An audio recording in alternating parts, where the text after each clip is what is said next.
Episode 69 of Multiplaying is brought to you by CCP brand monocles, for when money is no object.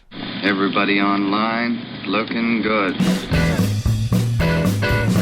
companion podcast to the collaborative blog and gaming community that's playing as life allows. This is Multiplaying. Well, let's start the insanity. We have clearance, Clarence. Roger. What's our vector, Victor? Hello? Great heavens! What kind of radio show is this? $1,000 jeans. And your $1,000 jeans. Japanese boutique, man. Japanese boutique. And welcome back to Multiplaying, everybody. Tonight on the show, we have Jason. Hello. We have myself, Steve. And we have a long-time listener, first-time podcaster, Ken. Hey! It's Ken, and if you are a regular on the Multiplaying forums, he's known as Kendao. Or is it Kendu? How do you pronounce that on the forums? All right. Or previously known as Dackertack, right? Right. Sometimes. Yep. Yeah. Well, before we get into more of who you are, let's get into more of what you're drinking. Ken, what are you drinking? Jameson. Nice. I drank some of that earlier. Nice. What do you got now? What do we do with that? I got a fucking Red Dog. Is that good? I didn't know they still made it. Is that a good thing? No. Is this going to make you bleed again? It might. It's from the Plank Road Brewery. The same people who brought you Ice House. Really? Yeah, it's not good. It's terrible. Actually, because when we were we went on to this Irish restaurant, and we were drinking Jameson, and then Shannon and I, Zelly Belly, were joking. Remember Red Dog and like Red Elephant beer, like from like the mid '90s, and we on the way home we stopped and like, oh my god, they have Red Dog 24s. So three for $3. Yes. Oh God. Yeah. So you know, How you know quality? Yep. I had to pick up 3 of them. So you bought that and a CCP brand monocle, because Well, obviously I had, money is no object for you. I had money left over from that $3 24 3 for 24 or 4 for 3. So yeah, I got those and some jeans from this little Japanese boutique shop that was next to the liquor store that had Red Dog. I live in a very strange area. Yeah, it's very hit or miss there. Foot Locker over there too. Yeah. Do we have what? You got a damn Foot Locker over there too. Yeah. We have Hardee's, Foot Locker. I am drinking, to segue. There's not really any segue there, but I'm back to the Country Heritage Wine, our local vineyard. My wife had some spare time today, and she swung out there and picked up another bottle. It is delicious. So, yum.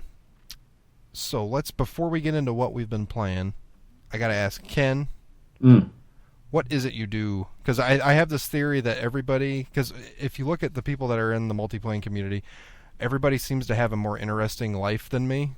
Yes. So what do you do, or what is your personal history?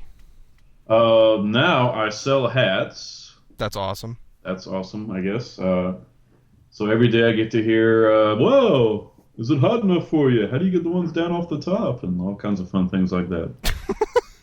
Great. Let's see. For about 6 months, I was a translator for Boeing. Just my contract lasted 6 months. Before that, I was a school teacher. What language were you translating? English and a little bit of Japanese. Awesome. You lived there before, didn't you? Yeah, I lived there for 8.5 years. Wow. So, That's pretty awesome.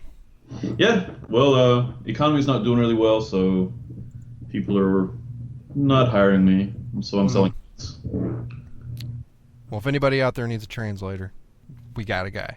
But awesome. Because of the Japanese, the 8.5 years spent in Japan, do you have more of a liking towards the Japanese style games? I'm not gonna lie. A lot of them are pretty good, but then not. Let's put it this way: if the games were really good, they'd sell them over here. So Gotcha. You know pretty much what they sell over here. That's going to be the best. They've got a lot of.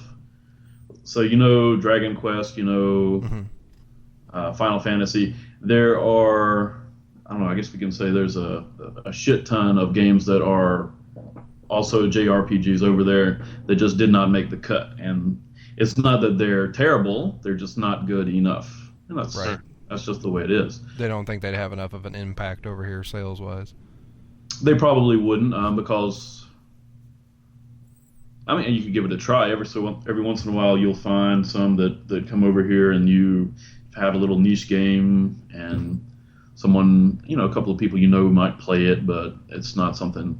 I mean, you say, "Oh, I got the new Final Fantasy." How's that? Everybody knows what you're talking about. Right. I got Legends of the Wind Dancer Chronicle Part 3. Nobody's gonna really. What the hell is that? Sounds made up. It is made up. It's like I just made it right out of the air. But You used a dartboard to come up with that name. I did. It was very. One thing I'm thinking about, because I've talked to you in chat, and your voice is very. I can always place it because I always think you sound kind of like Danny McBride to me. You have that kind of southern accent. So I'm wondering, when you're translating to Japanese, do people ever comment on your accent? They do. They think I'm from Tokyo because you pretty much learn whatever accent that you're taught. And when they teach you basically the weatherman speak over here is, I call it that because weathermen talk like that. Over there, they teach you what the people in Tokyo Daigaku speak. So that's what. So that doesn't really carry it overall. You learn to talk a different way when you speak that language. Right. For a while there, apparently I was dropping my voice like a register down, like an octave lower, until my friends called me on, why do you talk octave lower when you're speaking Japanese? Oh, I'm sorry. I didn't even realize I was doing that. Just say, because it sounds more badass. Well, I hadn't even really thought about it. I guess it does, but I was trying to get like Kosugi Sho and talk kind of Yakuza. So when people come here with an accent, they get tons of pussy. Did you get a lot there? I'm not much of a player. I'm more of I guess what's the polar opposite of that, a gamer. So so you're like us. Right at the end when I started bleaching my hair was pretty much black, and then occasionally when I wasn't expecting anything at all to happen, stuff happened. So hot. Yeah. That's for another podcast. Yeah, that's for another drink there. That's the multiplaying after hours. Things are getting hot. It's a completely different meaning of multiplaying, if you know what I mean. Yeah. Speaking of which, vaginas. So what have you been playing lately, Ken? Okay, well, I had the whole list there. You got a big list of games. Not a lot I want to say about a lot of them. Like just as you were calling me, I was playing some of these little Easy Bits Go games that are on Skype now. And what is that? I don't even know. I've never heard of that until you put that in there. I don't know. I was talking to some friends on Skype, I guess a week and a half ago, and then it said, "Hey, there's a new update. You want to get it? Is it free? It's free. Pop that in there." It's got about 5 pages worth, about 30, 40 games that are complete and totally not absolute rip-offs of other games that you know. Like there is a Jewel Adventure, which is certainly not Bejeweled. There's a Sudoku game, which, public domain by now, I'm sure. Yeah. There's a Sea Battle, which is absolutely not a complete and total rip-off of Battleship in any way. Trademark. A lot of stuff like that. There's just little basic kind of board games that you can play with people over Skype. You can talk with them and, oh, damn it, I gave you that one, you bastard. And it's fun. It's nothing huge. So that's cool. We're on Skype now. You can be playing that now during the podcast. And that will ruin our podcast from here on out. Yeah, let's not do that. Never mind. Was it ruined before? Oh, well, yeah. Forget I said anything. So that's that one. What else did I have on the list? That was a pretty big list. Fear. I mean, these are pretty old games. The shooter. Yeah, you're going back to like the original and the expansions, right? Yeah. Okay. And they're pretty old. They kind of show their age. It's been like pulling teeth playing the first one and the first couple of expansions, but the story's not even all that great. It's not that scary. It's got kind of all jump scares. Cheap scares. Yeah. I mean, whenever you're getting a psionic, disturbance or some kind of message, your little HUD will flicker a little bit, and then, oh goody, I get to see some kind of vision, and then something jumps out. Oh, it's a little scary bitch walking towards me. Yeah. It's great if you've got the lights off and you've played the game before and you're like 10 minutes into it and something jumps out at you. Oh, it's scary. Then, you know, after about 8-10 hours of it, you're like, yeah, all right. It's not that scary anymore. Say what you will, though, like freaky looking little kids will still scare the shit out of me in games. I think when did Fear come out? I think it came out right as the import version of Ring was released over here. Okay. Yeah, it was probably right around that time. I saw the original over there, and that was it was a much creepier version of it than was over here. Not that the English version was bad. It was just that you see the original, and then seems toned down over here. It's like a pale imitation, and that's not really fair. But you see the original, and you get spoiled for that one. That's the one that's real to you. Right. You did have on your list one I was really interested in, Black Prophecy. What's up, son? Sorry about that. All right. How much have you been playing the beta of that? The beta of it, I've played a good bit, and it seems pretty good. I've played the Trial of Eve way back when, so I'll try not to compare it too much. But the main thing about it is it's also space. It's just nowhere near as deep as that one is. Right. But is it more like twitchy combat? It's pretty much Twitch combat, but not so much Twitch. I mean, you've got have you ever played the old? I'm kind of dating myself here. I'm pretty old though. You guys ever played the old TIE Fighter game? Oh yeah. Really? TIE Fighter, X-Wing versus TIE Fighter. Yes. It's a lot like that. You've got the HUDs in all the right places. You've got to manage the throttle. You've got to manage. You don't really have to manage so much as far as the power output of your vessel, but you get to.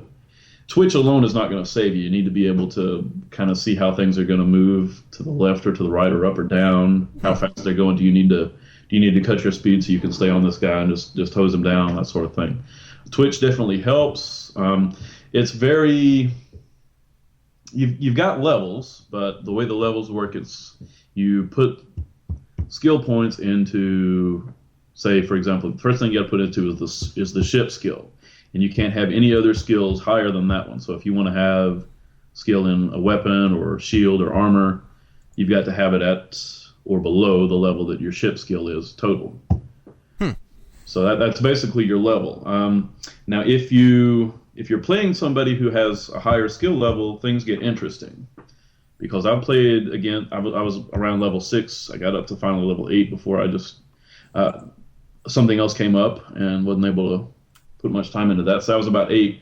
I ran into some guys that were calling it smurfing again, kind of like other stuff. But right. Let's say level 12 guy comes in and he's trying to hose me down while I'm trying to finish off a mission, killing off some mobs. Mm-hmm. And okay, one of two things is going to happen. He's got better gear than me always. Now either he's really good and he kills me immediately, or I'm better than he is. He's got better equipment, and I can never kill him. I just fly all around him, avoiding him and shooting him, and then eventually I just warp out of the system, go away. So it's definitely got a lot more skill based to it than just get better equipment and then you own PvP. I found it pretty interesting. I didn't think that I would. I usually am not a huge PvP fan. I think I've written a few posts to that effect, but It was done pretty well here. Nice. Well, I'm very tempted. Are you playing with like mouse and keyboard, or? I'm doing actually keyboard and instead of a mouse, I have a trackball. I just got used to that one a ways back. Oh well, still same idea, but you don't have like does it support flight sticks? It supports. I did have a. What have I got here? I got a PlayStation 2 controller and a USB adapter for it, and it actually worked with it. But I actually found it to go better with the trackball and the mouse. So it's really just what you're more used to. I think you could probably get a stick if you had one and maybe get it to work. I'm very interested in it because I'm hoping someone does a game like that well, and it might be the one that is the good one for that niche. But as far as the pay shop goes, the way it works is that you have a set of like a maximum of 160 points of something, that whatever they call it, and whenever you take a mission, say it's a level 8 mission, it takes 8 points off of that. And whenever you kill anything, you get bonus to experience and better quest rewards, things like that. when you run out of it, when you're down to 0, then you don't get the bonus. If you have 1 point, you still get the bonus to the quest rewards and the experience. When you're at 0, you don't get that anymore. Gotcha. And it refills to 160 every 24 hours. So unless you pay for it to fill up, I take it. I think you can pay and get it to fill up faster than that. You can maybe boost it a little ways. Another big thing they were talking about on the pay shop is that whenever you want to craft anything, what you do is you go into the craft window, you have the blueprint, you have the items you need, or you have the item and whatever modifications you want to put in, and you hit start, and it tells you, hey, all right, this is going to take you 5 minutes or 10 minutes or 30 minutes or however long it takes. Probably more than 30 minutes for some of the higher ones. There are items you can get that will shorten that time. I'm not sure how much. So that's something that people might want to pay for. Can you ever leave your ship, or is it pretty much you're just out? Yeah, it's not like Eve. When you're set, you can't leave the game where it starts the counter over. You have to just stay right there. I mean, you can alt tab out, but you can't leave.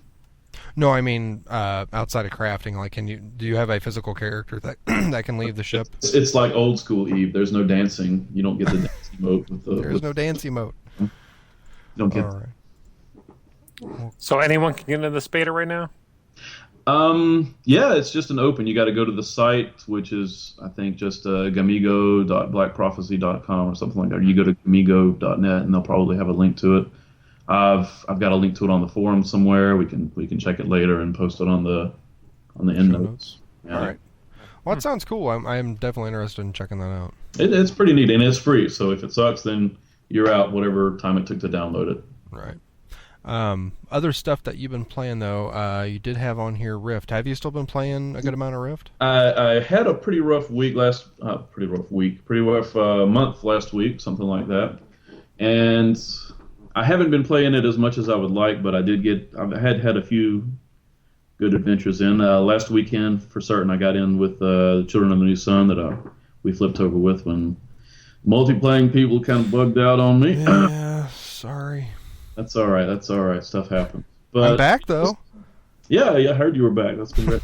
Different server, different side. Yeah, totally whatever. different server. Trader, Guardian, but I just kind of hopped on with some of them, and they said, "Hey, let's go do some crafting rift." Well, all right, sounds good. What's a crafting rift? Just another like an expert lure rift, something that you can do, and instead of just basic items, you get the basic items plus some crafting materials, like the Eternal Planar Dust, all the stuff you need for the higher end recipes. Yep. It's pretty fun. Yeah, I have definitely enjoyed my time back, and I hope to play some more this weekend. I kind of stepped away from that, been playing some Eve, but we'll get into that later. But the one thing that you had on here that I figured might be a good segue into Jason's week, because I know you two will probably this might be one of the big topics of the show. Yeah. So. What's that? Probably so. Legend of Zelda: The Ocarina of Time 3D. Yeah.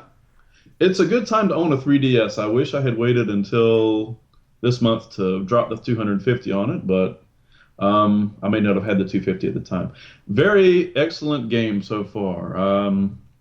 In 95, I went and bought a PlayStation, so I never really got into the Rokuyon, the Nintendo 64. Never played it before. So far, it's an excellent game. I haven't quite got the Master Sword yet. I'm on the third stone to get that one. So this is your first time with Ocarina? Yes.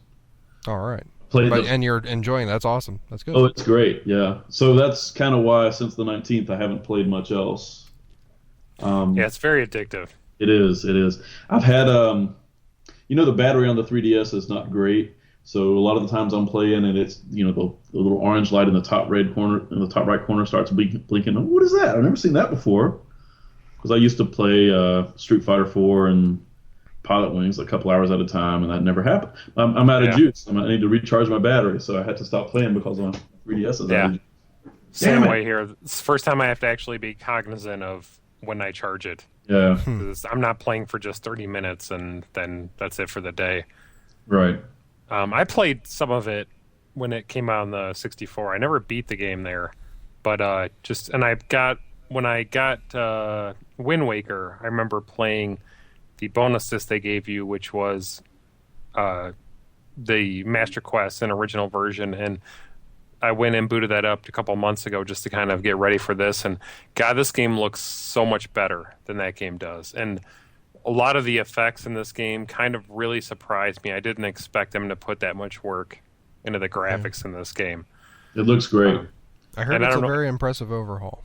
It really is. And have you been playing, I mean, any 3D, all 2D? What have you been doing? Mostly 3D on it, yeah. It hasn't been bothering my eyes, but the really cool thing about this, I guess you couldn't do it in the console, is that when you're aiming a ranged weapon, like for now all I've got is the slingshot, but when you do that, you have the option of, instead of just moving the analog stick to point it, you actually move the 3DS to aim, and that is great. That's very immersive. I love that.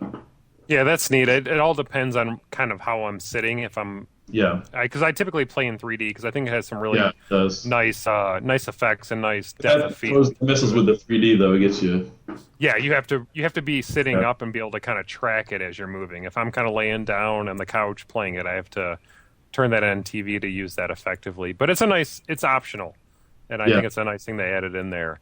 It really surprised me how well the game controls. I mean, I hadn't played the original, but yeah, it looks good. Feels Would great. you say the controls were better than the console version, Jason? It's hard to tell. Well, I mean, I played it not too long ago on with the Wii with the Wavebird. So I don't know. It's probably about the same. I mean, I think it's maybe controlling a little bit better, but I don't know what I was expecting. Anything 3D when you don't have a second analog, it's kind of hard to tell. But I mean, the original 64 controller was kind of funky that way too. It does a nice job of tracking and really quickly hitting the left shoulder button to center your camera, and some nice lock-on stuff. I mean, it controls great, and I really like the analog stick on the 3DS, and I kind of forgot because I haven't really played it too much lately. It's really, really nice setup. And if you have a 3DS and you have any interest at all, you definitely should go buy it. It's by far the deepest game that you can play on there and spend the most time with. And it's what, $40? So yeah. If you have, I got my soundtrack by getting in the first day. Nice. I just got an email that it's shipping soon. Oh, nice. I got it the first day too. Do I get a soundtrack? You had to register it with your Club Nintendo account like by Tuesday at midnight. A Nintendo account, okay. Yeah, so no, you can't get it anymore. Damn it. Sorry. Just have to download it illegally. Oh, I mean, not that I would do something like that. There's no way to get it now. It's only us cool people. Yeah. I'm very happy that they went to all the trouble for that game. But because they could have really half-assed it. They could have just ported it as fast as possible and put some 3D element to it, and then boom, and it still would have sold. They didn't do that. Yeah, definitely. They definitely spent a lot of time with it. Yeah, I'm the odd person out on this though, because I'm not a big fan of it. So I know Dean hates me for that for some reason. He can't believe that anyone would hate Ocarina of Time. But yeah, I can see both sides. I've enjoyed Zelda games over the years, but I can see why people wouldn't like them. Oh, I don't. I have never liked one since they went 3D. I've back like Link to the Past was my absolute like the pinnacle of Zelda to me. One of the cool things that I got on the virtual console is Zelda DX, which was a Game Boy Color game, I think, yeah, which was a top-down, which I'd never played, but it was super high-rated, and I put maybe only about 30, 45 minutes in so far, and, I mean, you would like that. I probably would. I mean, but we're talking about a old game. That's fine. Yeah. Yeah. Well, they're selling a lot of those on the new whatever service they're using with the 3DS now. You can get all kind of DS games and their digital service. Yeah, right. That's what I bought it on. Now. And did you get Excitebike? Yeah, I did. That's free right now. Yeah, I played Excitebike for like 5 minutes, and then I realized that I never really liked Excitebike. Oh, I loved Excitebike. I loved Excitebike. It's totally Excitebike. I loved the anus-shattering jumps you could do if you made your own, if you made your own track, and it was just, I was done with it after 5 minutes. I mean, it's still on there again. Nowadays, that's when you go back and play an older game like that. It's kind of you don't I mean, you spent tons of time with it back then because that was one of the only games you had. Right. And now, yeah, it's a nice distraction. I wouldn't pay for it, but it's cool that it's free right now. Hey, you shut up about Food Fight. Food Fight's awesome. I'll Food still Fight play is that for Food an hour. Fight. There's certain games I'll go play back. Fucking some Burger Time, I'll go play back Yeah. all day. But yeah, Food Fight is the true food-themed game. I don't know. Burger Time. Whatever. Fuck Burger Time. It's all Burger Time now. But can't we all just get along? It's true. We can I both don't even have eat our burgers. I like Huh? Burger Time. You're right. I know eat that's true. But I love Burger Time. Burgers That's how and good it is. sandwiches at the cookout. Everybody's drunk anyway. They don't care. Exactly. Well, cool. I guess then we'll just go into what Jason, what have you been playing other than Zelda, I guess? Real quick, still playing APB. I haven't played it much this week, but yes. I haven't played it much, but we haven't talked. People need to go read your story on Multiplaying about some of our hijinks. And I mostly say it because I want more people to play APB so that we Yes. have. I want a group of like 4, 5, 6 of us to go and just fuck shit up. And I'm Yes. about able to afford my van. I'm going to make it to the A-team van, and we're all going to drive around. Yes. I'm. Oh, go ahead.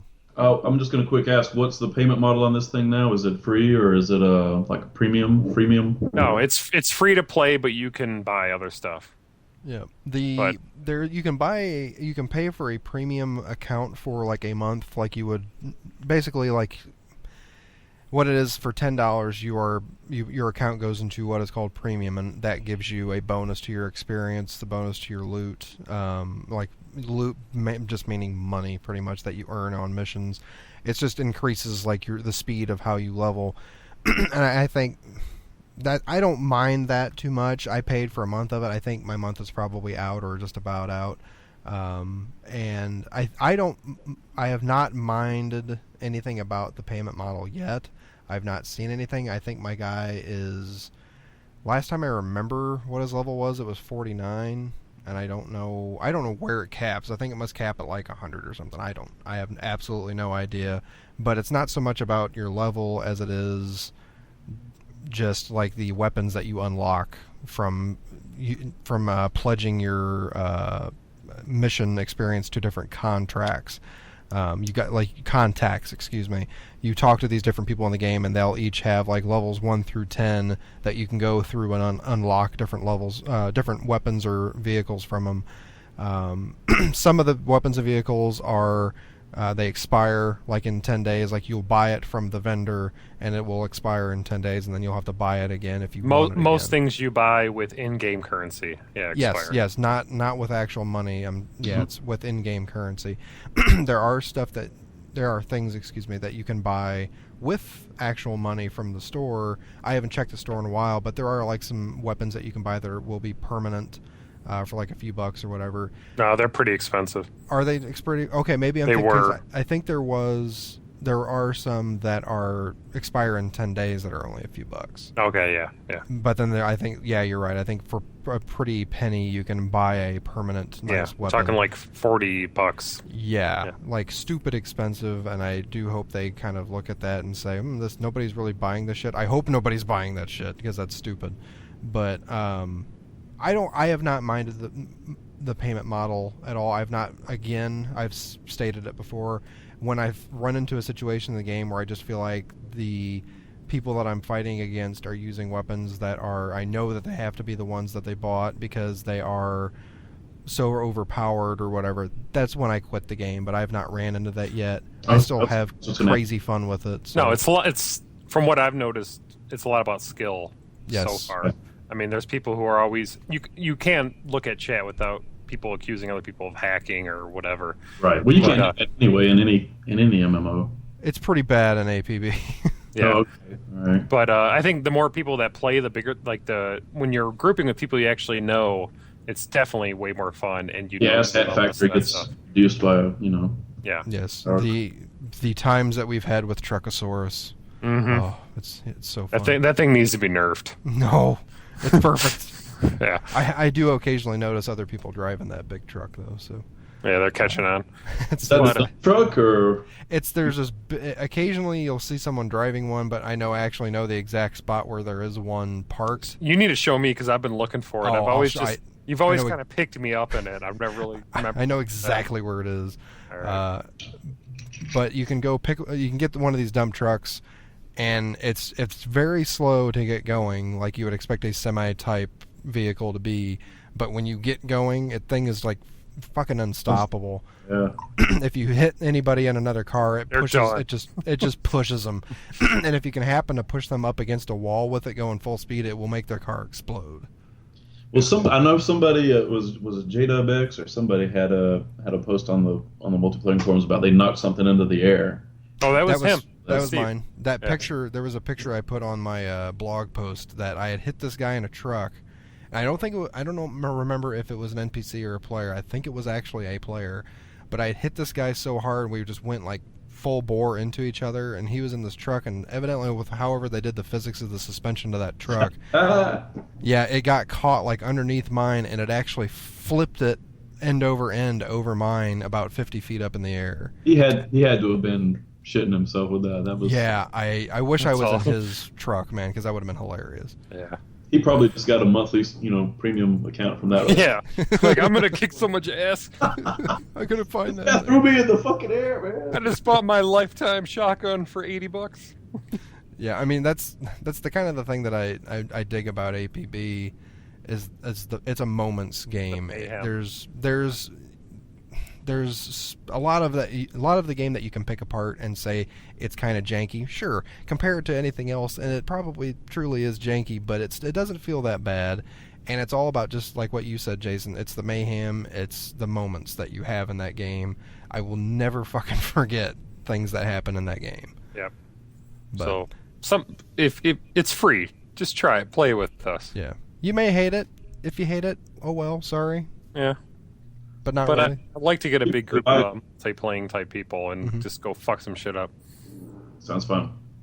But what else have you been playing, Jason? Some Infamous 2. Which I'm a good chunk into that, probably halfway. Really? And, I still need to get back and finish the first one. But how are you liking it in comparison to the first one? If you like the first one, you will like this one. It's got some of the same issues of the first one, but it's the kind of just more of it. And kind of jacked up. So if you tried the first one and didn't like it, don't even bother with this one. Mm-hmm. The one thing that I noticed, I like the story a little bit better in this one so far. I thought the story in the first one was okay. I really liked the ending in that. I don't know what other people's thoughts are in the ending, but I won't spoil any of it. But I like where this picks up and kind of what they do with the characters and how some things carry over from the first one to actually mean something here. And I like the powers. The overall structure of the game is pretty much the same. One thing I've been pretty disappointed with is the user-created stuff. And the way that I haven't gone and filtered through the stuff, but one way that they present things to you are, if you play the first one, you know that overall map will give you side missions and main missions. And this game does it to where it has the side missions, main missions, but also has a green arrow that randomly pop up that are user-created missions that either Sucker Punch has made or they're featuring. So they kind of interweave into the map. They place them at places that make sense. But for the most part, the ones I've done are just like people who are sadistic and want to throw you up against a million enemies. And this one... In the first one, it was kind of easy to die. This one, more so. Really? You seem more fragile. Because that's the one thing that I think I've enjoyed about the first one so far, is that, like, as I play it, if I get into a situation and I die, I kind of say, man, can't believe I died to that, but at the same time, I enjoy that it's not a walk. I do still really enjoy that in this one. And the thing that they've changed that makes it pretty tolerable is, in the first one, people are like sharpshooters. Enemies. Yeah. Yeah, that is much different in this one. So you don't have the people are on the top of buildings like sharpshooters. So I know, expect with like them a pistol, to be and they're people true. with pistols can snipe you from far away. That is a little bit different. Okay. So I appreciate it, and I like the challenge, and I like how you have to look at the environment, the way you go about things, and you have to be tactical in what you do it. Now, I kind of think it's a little bit cross because you're playing a superhero who should be able to withstand some of that stuff. But overall, I really I like how you have to identify the way you go about things. The story stuff is pretty cool so far. You have this thing, it starts you off, and I don't think this is really a spoiler, it starts you off in Empire City to where you are taking on this big fucking huge monster, and it basically kicks your ass. And you have to go on retreat. So you go to, which is effectively New Orleans. And the creature destroys Empire City and is on its way to you. So as you progress in the story, as you do story things, like when you load up, it will tell you the creature is 1,130 miles away from you and closing. So it's kind of gives you a sense of urgency as you do things, that this big epic fucking battle is going to happen. So you have to get ready for it, and you're trying to get your skills up to get ready for it. But at the same time, it's like killing everything on its way to you. So. Yeah. Oh no. And the new, how the news reports do in the first one. That happens in the second one, where it's tracking every city it hits. Oh wow. So it's live action news reports, which I think are live action. It's hard to tell on the screen, right. But it conveys a nice sense of atmosphere that this thing it's destroying the country on its way to where you're at. And you have to be ready to stop it when it gets to you. Does anybody else know that it's coming for you other than you, like, and your buddy? You have a whole team now, kind of. I mean, like citizens know that it's coming for you. I would expect people to be like, well, get this fucker out of here. Well, that all goes back to morality, kind of like in the first one. So, people make comments to you. They call you the Electric Man or whatever, and they do make comments. And that's what my wife calls me. One thing that I like they've added, in the first one you saw that other people had powers that you fought against. Now in this one, you kind of have some who are on your side, who have different powers, and you're kind of the main guy, but they still are. They're kind of. It's nice to see that there are other kind of superheroes in this world, not just supervillains. Do they explain like where they got their powers, or was it from the same situation as your Cole's, or? I didn't entirely catch that. Okay. I mean, the game is. How's it going? By the way, we have some powers. It portrays a nice story, but overall, you have to really kind of take a lot of it at face value and not think about it too much. But I don't know. If you like the first one, definitely get this one. I will. It's definitely worth it. And I got the Hero Edition, so Shannon's wearing that sweet backpack that he wears. Oh yeah. Messenger bag, yeah. Oh man, is it actually like nicely put together? Yeah, it's nicely. It's full size. It's got the Sly Cooper face on it, like it does in the game. Man, I might have to actually see if I can get one of those still. It's pretty sweet. And it comes with a statue, a comic book, and a soundtrack. You think you can get an iPad in one of those? You probably, yeah. Oh, yeah, you could. It's big. Man, I might have to get that because I've been wanting to get a bag for when I go to the celebration. So, yep. Hell yeah. Cool. Awesome. Well, other than that, what you been playing?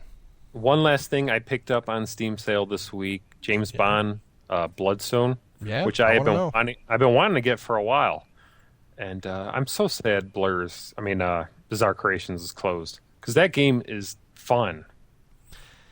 Yeah. It's. I've not played it, but yeah, I want to know. It's linear, and of course, but it's action packed. It feels like you're Bond. There's a lot of cool, badass moments, a lot of takedowns. The driving's really good, which you would expect from Bizarre. Oh yeah. But damn it! God, I should have picked that up. I think that game got unharshly criticized when it came out.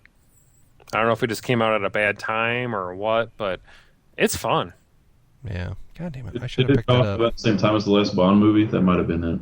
No, it came out way after. I mean, well, because it's in like the time period now where they're like there was question whether there was going to be another Bond movie because of was it MGM? MGM's woes financial. Yeah, so they were questioning that, and they were already making this game, so they went ahead and put out the game. Or I don't know what exactly why they decided when to put it out, but I don't think it has anything to do with the next one at all. It's just another story of the modern Bond. Yeah, and it came out, I think, November of last year, or was it before? Yeah, that? I think so. It was into last year, I think. So it came out in holiday and kind of, I think, got buried.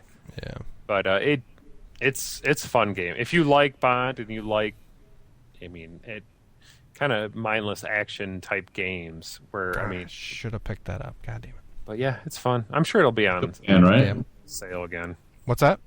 You still can't get it, right? Not on sale. Oh, it's full price again. I think I got it for $40 now. Yeah, it was like $13, and now it's back up to 40. So, yeah. Oh well, next time it goes on sale, I'll pick that up though, because that was a big interest. I am a Bond fan. I wasn't like the old Bonds, yeah, sure, but when it got up to like Pierce Brosnan, but I am definitely loving the reboot of Bond with Daniel Craig. So that interests me highly. But is that all you've been playing? Yeah, that's about it. Cool. What about you? I have. We already talked about Rift. I've been playing more Dirt 3, and I think a couple weeks ago we didn't podcast last week because of Father's Day weekend, and neither one of us were able to edit a show, so we were pretty busy. But I did get time to play some Dirt 3, and the only reason I really wanted to bring it back up was I got to play it with my steering wheel, which at first I thought it didn't support it because I'm an idiot, and I had turned on the game with the controller and then plugged my steering wheel in, and it didn't it recognized it as controller 2. So I'm sitting there like, why isn't this damn thing working? And then I was getting all pissed, but then realized, oh shit, maybe if I make it controller 1 it will work. So it did, and the steering wheel completely changes Dirt 3 as a game. Good or bad? I don't know, because playing with the controller, it really feels more arcadey. I played all of Dirt 2 with the controller, and it's still, as far as the physics and the control of the cars, it feels exactly the same. The game is much better looking, in my opinion, than Dirt 2. Game's gorgeous looking. Oh god, it's so good looking. And I went into one of the modes just so I could play with the Group B Audi, and I was like, I think I had half of a boner at least playing with that. But you were semi-flaccid or semi-solid? Semi-solid. That was awesome. But then playing with the steering wheel makes it feel so much more of a simulation. But it is like white knuckle. I had such a grip on the wheel, my on the wheel, that my arms were actually getting tensing up and getting tired because if you go just a bit too far turning the wheel, you will totally drift out and lose control of it. It totally changes the way you play that game. It's good. Like I said, it's good to some degree. But it's probably bad. Only take so much of it. Yeah, I did a few rounds and it was just okay, I can't keep playing. Whereas normally I probably would have done a few more. It's it's intense. But I like it. I think I have not actually gone back to play the game since then because I haven't had time to set everything up to play it with the wheel. But part of me now doesn't want to go back to playing it the other way because I like playing it with the wheel. So would you ever mess with the wheel online? Would I online? Yeah. Only if I got used to it enough. Okay. I right away and right now, no fucking way. And I've not even actually gone online with the game yet. So you know what? In all honesty, I did not do that much with Dirt 2. I had played a lot of the game and then ended up going on to multiplayer later. And it's intense, but it's so fucking rough because by that time people had unlocked so many high-end cars that it was just I was just getting my ass stomped. So, But anyways, Dirt 3, regardless, with wheel or controller, whichever way you like it, it is awesome. If you like some dirty racing, do it. Beyond that, played a lot of iPad games. Actually had to kind of stop myself from buying iPad games because I think I've spent $40 or $50 on iPad games. But I have got a shit ton of games on there now. One very notable one is Carcassone. I'm still playing that. I mentioned that the last podcast, but I am still playing that. Okay, well, I have a quick question for you. What is Carcassone? Carcassone is a board game, essentially. It is a I think we tried to explain this on the last podcast, but I had I a hell of a listened time. to it, but I still don't get it. Maybe I don't. It's kind of hard to explain. You basically are creating the board. You have these little square tiles, and each square tile has like a piece of road on it, or a T-shaped road, like an intersection, or it'll have part of a fortress, or it'll have a cloister or church, whatever you want to call it. But what you do in the game, each player takes from the stack of stack of tiles. They take one and they have to place it somewhere on the battlefield, if you want to call it that. Everybody takes a card, and then when it's your turn, you put one down. They have to interconnect, kind of like how dominoes have to interconnect. Like one only can go to one. So like if you have a road on yours, you have to, if you want to connect to that, you have to connect a road to it. If it has a piece of the fortress on there, you can only connect the fortress to it. Basically, it has to make sense. Yeah, when you're laying this out, it has to make sense. And sometimes you'll get into a situation where you'll have an open spot, and you may not have any cards that can possibly go there. And that means no cards will ever go there because you have made it to the point where nothing will make sense to go there. But then the one nice thing about playing the digital version versus the real one is it will let you know when a space can no longer go somewhere. So if you're trying to build a road and there aren't any road pieces left that fit it, it will do a nice X. When you're playing the real game, you have to keep track of how many roads or played or whatever. You have to really look at it and say, okay, does this really fit there? The digital version will actually show you shaded out boxes of where you can possibly put your piece. So it really eases you along a lot better. And how you actually earn points in the game is by you get these little wooden figures called, I think they call them meeples, but I could be wrong.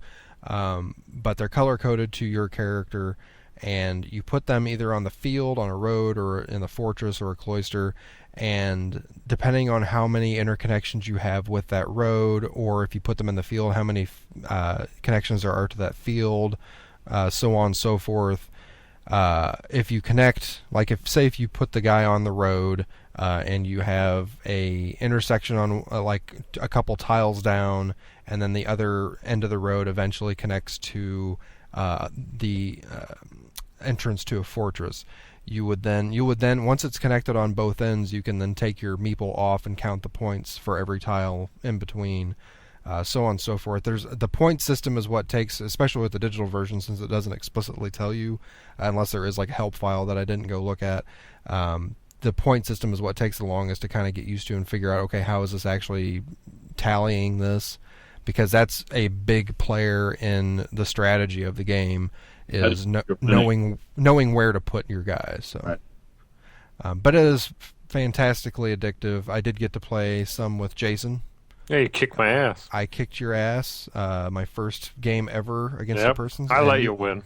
And you actually own the game, I might add. Yeah, I actually own the physical game. So you're welcome. Yeah. But don't feel bad, because I've actually played. I've gotten my wife to start playing it. And out of 2 games, she beat me once, I beat her once. But the one that she beat me, she fucking smoked me. So I don't think I'll play her anymore. You just keep playing me.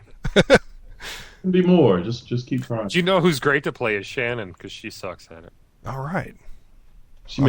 Next time I'm up there, I'm gonna bring the iPad and we'll all play. Yeah. And I'll kick her ass. Jason's got the physical game, so just No, you need to bring up $600 of electronics. So we instead of this $20 game. House when you visit. No, because we'll probably most likely be drinking, so the digital version will help. Yeah, because it is. Yeah, they gotta keep score. Yeah, this is much easier. But besides that, I bought a couple racing games that I wanted to speak on. One very quickly, Real Racing 2 HD. It was on the sale for Father's Day weekend for $6 or $7. I think it was $6. Normally, it's a lot more than that. It's one that you can turn on or off the driving aids as you see fit, but it's probably the best looking racing game that you're going to see on that system. It looks pretty fantastic. Now, there's a lot of people that will, if you go on and read the reviews of the game, will say, oh, it's next gen console graphics, blah blah blah. That's bullshit. It doesn't look that good. It does not look as good as Gran Turismo or anything, but it is still pretty damn amazing that it looks that good and plays on an iPad. But then you got to play it. But then you got to play it. No, but I played Real Racing 1 on the phone. You didn't like it? Anything, I mean, this is just personal preference. Anything you have to tilt to drive, I don't dig. Mind that. See, I really don't mind it. Because I think they've really, maybe it's with the iPad more than it is the iPhone, because I've never played the mobile version of it. But something with, because it feels right to have your arms spaced out that much anyways, and the way they've actually done the tilt control and the physics of like being inside the car, they keep the dash, if you will, of the car pretty much level with your outside environment, but it's as you're turning the iPad, you're turning the car. The way that, I don't know, something with the way that they've done the tilt of the physics in the game. I think that's mostly because the screen's bigger. It probably feels a little bit more natural. It might, but it feels really good. You can turn on, like I said, you can turn on or off the aids as you like, whether it be the braking aids or the the acceleration aids. Right now, I'm still just playing the game with the aids turned on, except for braking. I still do the manual braking. But a lot of times, at least with the slower car that I'm in now, you really don't even have to brake. But I can see that coming into play as I go along. But I think it's really good. It's got a light. It's almost like Gran Turismo Light is what I would call it. You can upgrade your car. You can buy new cars. The racetracks are pretty good. I like it, but whatever. But the one that I really, really, really have spent a crap ton of time in, and it's not as technically astounding as something like Real Racing, but I like my nostalgia gland kicks in. Couldn't think of the word. My nostalgia gland kicks in is Reckless Racing. I've never heard of this. Tell me about it. I don't know. Okay, have you ever played Super Off-Road? Yes. Okay, it's somewhat like Super Off-Road, but it's a lot more top-down. And there's actually like physics to the cars, so you can actually drift cars around corners and stuff. It is a 3D engine. I think most of the actual racing field is in 2D, but a lot of the like trees and items and everything on the racing field is 3D. Maybe the whole thing is 3D and I just can't tell, but it looks really good. But it's completely top down.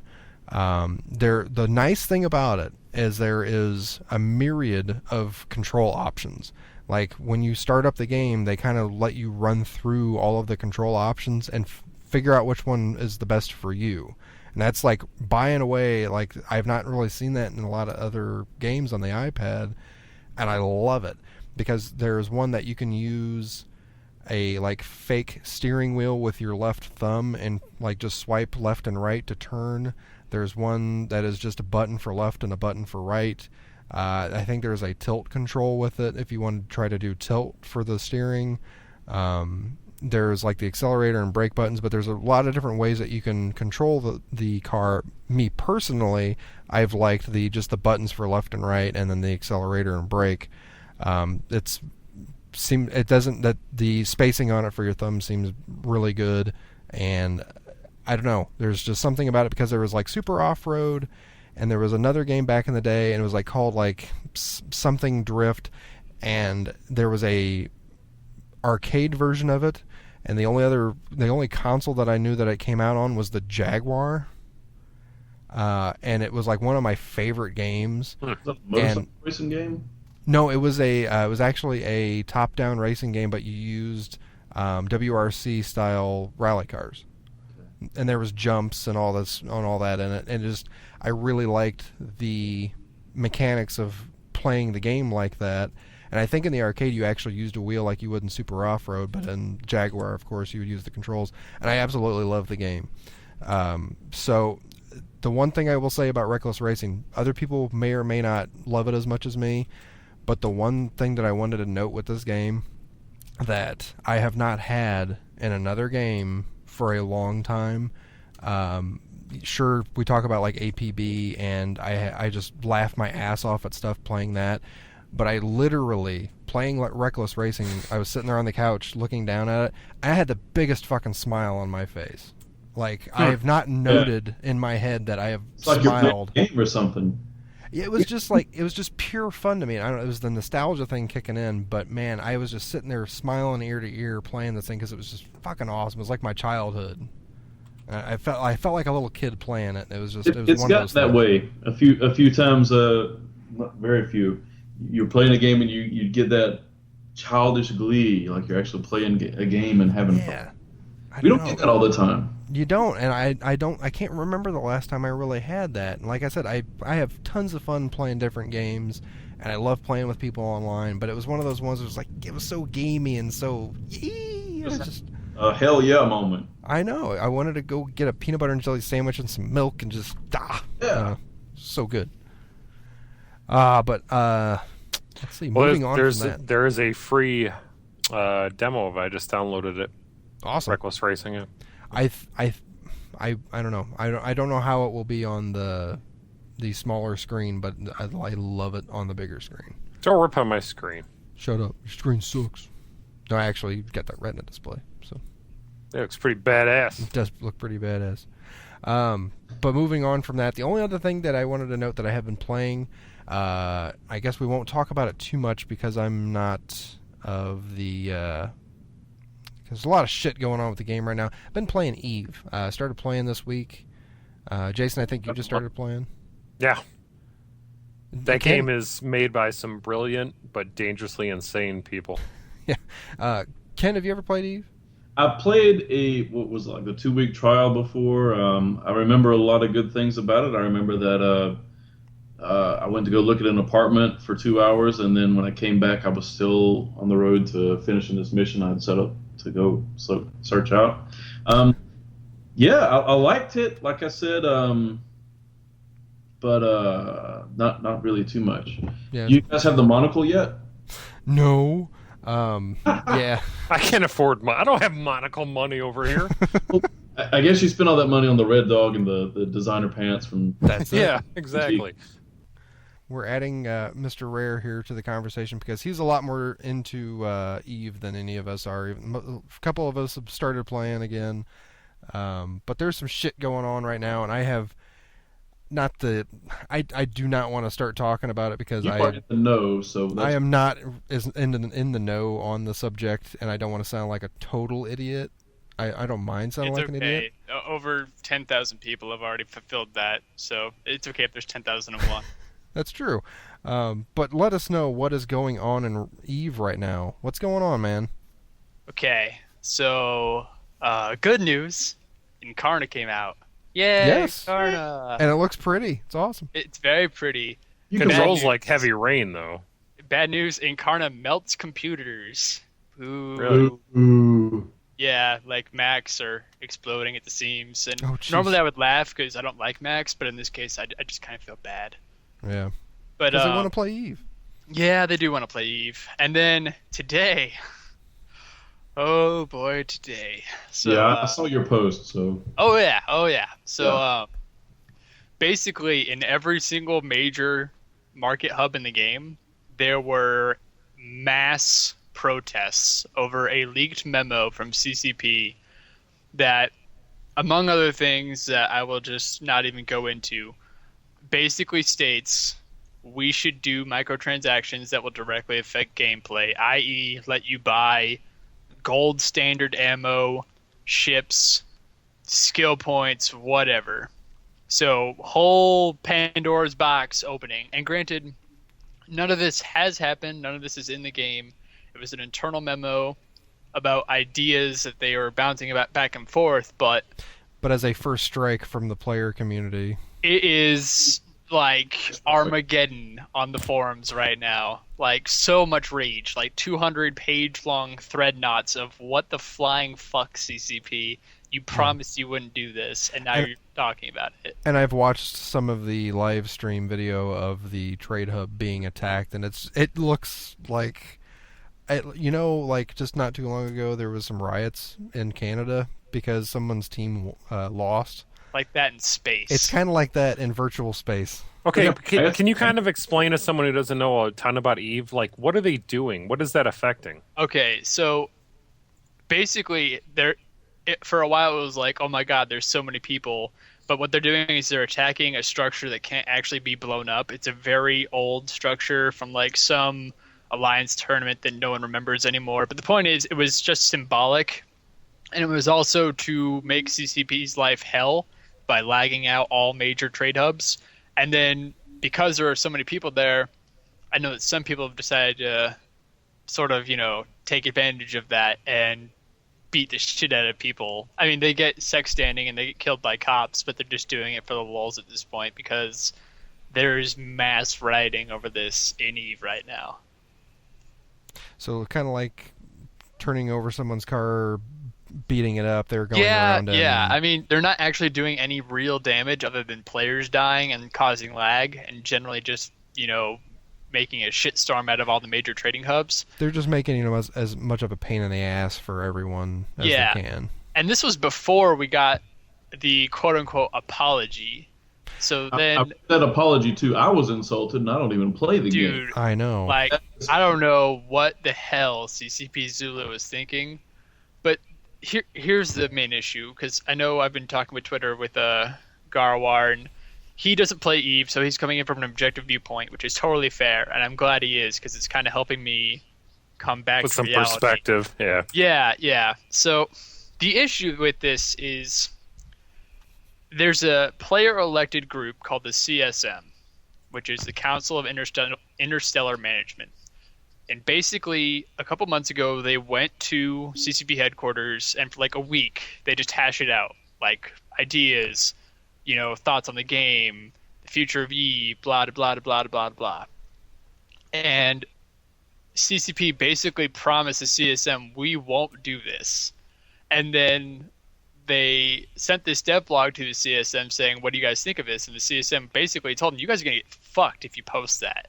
And then they just went and posted anyway. So the CSM's pissed, the players are pissed, and from what I can tell, most of the CCP employees are pissed because there was also a leak, or not a leak, but more just a posting on what's that site called? Slurms read it also. Oh, the EVE News 24? No, the Windows thing. Glass Windows, is that it? Oh, yeah, about the employee like satisfaction type. Satisfaction, the employee self-company rating. Yes. And there was one from yesterday that basically said there's no professionalism here. It's but who inputs that information? Like, how reliable is that? There's no way to completely confirm that it's actually from. Yeah, see, then I have a hard time looking at that then. Yeah, I did it first too, but here's the thing with what Rare linked to me earlier with all those employee satisfaction surveys. A lot of them say the exact same thing about professionalism, and it's over the course of the last few years. Yeah, even if you don't believe the post that's from yesterday, there are posts from 2008 saying the exact same thing. That's what kind of raised my eyebrow, and I was in the same boat. Okay, this was just posted, whatever. It's probably just some jackass. But the fact that it's the same exact, not same exact, but very similar tone about professionalism over the course of years, it was just that seems weird. And I mean, I don't want to tell anyone don't play EVE, because EVE itself is a great game, but CCP is basically their own worst enemy right now. And we don't know if maybe it's stockholders telling them you need to do microtransactions, maybe it's Sony telling them you need to do microtransactions, or maybe CCP just has their head shoved up their ass and they think microtransactions on top of subscriptions is a good idea.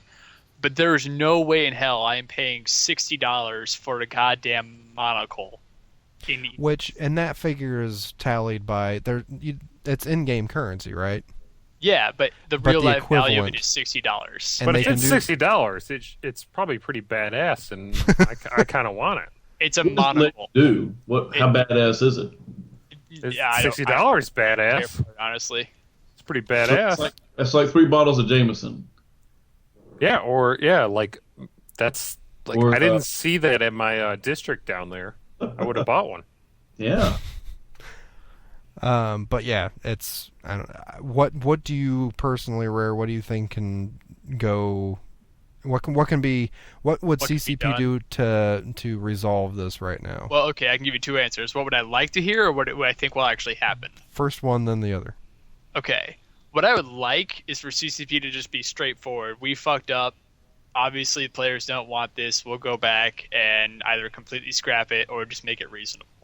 Okay. And the most important thing that was not in the apology, was not in the dev blog, hasn't been posted anywhere, that everyone wants to know. The number one reason people are raging is because we do not know if Aurum, which is the microtransaction-based currency you can get from real-life money, will be used for items other than non-vanity. Like if you can buy ships or ammo with this currency. And if you can, I'll probably just quit the game. Yeah. No, that's fucked then. Yeah. I have $100. I can get a super capital ship. I can defeat everybody, right? Now, see, the argument is well, you can already do that with plexes, but people say, yeah, that's fine. But what you're doing is you're putting your money in to buy something made by a player. Whereas with Aurum, you would be putting your money in to buy something from CCP. Like, poof, just magic out of nowhere. It'd be like an artificial thing. It would for those who completely don't, screw over any semblance of player economy. and for those who don't know, a Plex is something that you buy with in-game currency to extend your playtime, right? Or you can buy it with real-life money. So that's the counter-argument of, oh, we're already doing this with Plex. But it's a whole new ball game when you're talking about just magically making things appear out of nowhere. The Plex makes sense to me, though, because, I mean, I thought when you explained it to me the other day, I thought that sounded awesome. Like, oh, wow, you can actually play the game a bunch, earn a bunch of money, and then use that to extend your playtime. Exactly. That sounds great. I mean, I want more games to do that. Yeah. I mean, so technically, yes. Oh, sorry, go ahead. I was going to say, so if you pay for something in the plexes, then you're actually dumping money into the economy. Exactly. You're not actually just creating imaginary commodities. There is a direct correlation between the game economy and Plex, whereas with Aurum, it would just be poof. It's just magic. Yeah, which is completely not okay. Like vanity items is one thing. System, which is what you've got going in Eve, or you had going in Eve. Right. Yeah. So that's the primary number one reason that people are pissed is because CCP knows that's why we're mad, but they just refuse to tell us one way or the other, which is making people think, oh, well, obviously the answer must be yes, they are going to do it. Otherwise, they would have just said no by now, which is not fair to think. But, I mean... But what else are you going to think? I mean, yeah, they're silent right now. Because before we get to your second idea of what they could do, the one thing that I will note of this is that the people that play Eve are a different... I mean, the people that really devote a lot of time to the game, they are not your standard MMO player. They are not the normal consumer-style MMO player. They devote so fucking much more to the game than I think most MMO players do. Sure, there are some here and there, but by and large, the people that play the game seriously are completely different. They're more hardcore than hardcore, in fact. Take our sandbox very seriously. Yeah, I think that's it, because I think CCP really has this good thing going, and so for them to piss in their own sandbox, it's really irking the players, but I don't know. I mean, once again, all speculation. Maybe it's just that CCP needs more money for development costs of Dust and World of Darkness. Highly possible, but this is not the way to go about it at all. Like, this is just a straight-up money grab. And what's worse is it's not just a money grab, but it's also we're going to fuck our own in-game economy with this money grab. And Is it possible they thought this was a way to balance out the economy? Maybe they thought that the economy is a bit inflated, which I would agree to some extent that it is. But at the same time, I don't think... I mean, like, their counter-argument was like... I don't even remember the exact post, but it was in the dev blog where the guy was like, well, you can go out in real life and buy $1,000 pants. And I'm like, are you fucking kidding me? Just like Jason did. I did it on the way home. Yeah. You went and bought $1,000 pants? Boutique. Yes, Japanese. By the liquor store, I bought a Red Dog. I bought some pants. Or next to Hardee's. It's ridiculous. There's so many things going on right now that... And a Payless. Like, if you talked to me a week ago, I would have told you that CCP was fucking amazing and Eve's awesome, and even though the Alliance Tournament finals were kind of a sham, it was still awesome. Yeah. And now today, I'm just like, I don't even know what to think anymore. Right, because that's actually a comment that I had... Similar comment I had made to you earlier that, like, I had never... even though I'm not a big Eve player, and I'm just now getting back into it, and I'm not even very far back into it, mind you, but I have never had a bad thought with CCP in my mind. Like, even when people are questioning Dust 514 after the E3 conference and questioning why is it exclusive to PS3, yada yada yada. Still in the back of my mind, it's like, you know what? I kind of CCP is one of those companies. Yeah, these guys are smart. They know what they're doing. But now it's like, I don't know. But enough of that. What was the other thing that you think that they could do? What I think they will do realistically, I don't think CCP will flat out admit whether or not Orem is going to be used for real life, or non-vanity items or not. I don't think they'll come out and tell us that tomorrow, which I wish they would, but the reality just says no, because they'll probably have their hands tied. Right. I mean, I'm not sure what they can really, what I want them to do is the only answer I'm really looking for. Just tell me, now or not now, because there's a thread going where players are literally posting how many accounts have you currently canceled, and it's closing in on 1,000, which is over $40,000 in revenue of people just flat out saying, I have canceled my subscription. You did yours, right? I canceled both of mine. I mean, they're paid till August, so I have plenty of time, but it just as a message, I'm not cool with this. This is not something I want to be a part of. It's one of you canceled it, and if it doesn't get fixed by then you will probably see no reason to continue it. So. Yeah, and I'm sure some people are like, wow, that's pretty childish. And to some extent, I would agree. But at the same time, I mean, your wallet speaks louder than posting on the most effective way you can. Exactly. People that say that it's childish, that's I don't know, that's consumerism.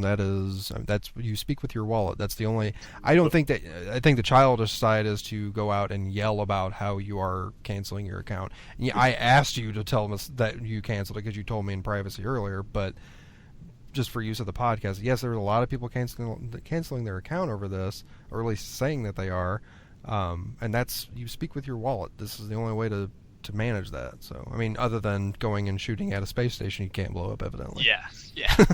I mean, everyone would agree that Eve is a great game. It's just that for some reason, maybe it's money issues, maybe it's investor issues, maybe it's just CCP, turning a new leaf that we don't agree with. The direction that they're taking the game is not one that a lot of people want to be a part of. And there are tons of people that are completely opposite from me, saying everything's hunky-dory, I like Incarna, and that's fine. I'm not saying that their opinions aren't valid, but at the same time, there's a massive shitstorm going on, and there's a massive shitstorm going on for a reason. This isn't just happening because we're all a bunch of butthurt teenagers. Right. We just want answers over what the hell is your plan. Though this is a completely separate animal. Right. It's Incarna not working and crashing computers. It's CCP not telling us whether or not microtransactions are going to be pay to win. There's just so many different factors of answers that we're not getting. Yeah. And I don't know when or how we'll get those answers. I'm just hoping we do soon. Yep. Well, all right. I think we'll just end it with that. Yeah, I think that's enough. But, I mean, I would still say play Eve. So I know a lot of multiplayers are just now starting Eve, and they're running the joke, well, great, this is the day I start playing Eve, and everything goes to hell. Yeah, Jason breaks everything. Still play Eve. Eve itself is a fantastic game, and there are so many layers upon layers of gameplay. It's the reason I've been playing this consistently for the past 7 months. It is a fantastic game. And I have confidence that in one way or the other, whether it be through revolt or just finally getting their heads out of their collective asses, CCP will have to, one way or the other, change the way that things are going. Yeah. I had asked you earlier, because I had seen the chaos via the live stream, and I found out what was going on, and I hadn't been able to log on since. I had asked you, like, okay, does this mean I should not be logging on to Eve tonight? Because am I not going to even be able to play? And like you said, for me, where I'm at, as long as you're not at one of the major, like, 4 or 5 trade hubs, you shouldn't have a problem. Yeah, I mean, I've been running missions all day while I post on forums and listen to Eve radio and stuff like that, and it hasn't impaired my gameplay at all. Right. It's just put me in a pretty bad mood. Yeah, mostly the game is still just working fine. It's just certain spots are troubled right now. You know, the best part of the game for me so far is the music when you log in. Oh, do you like the new music? I don't know the old music, but yeah, I like the music when you log in. It's always a good soundtrack. It is, but I replace it with another one.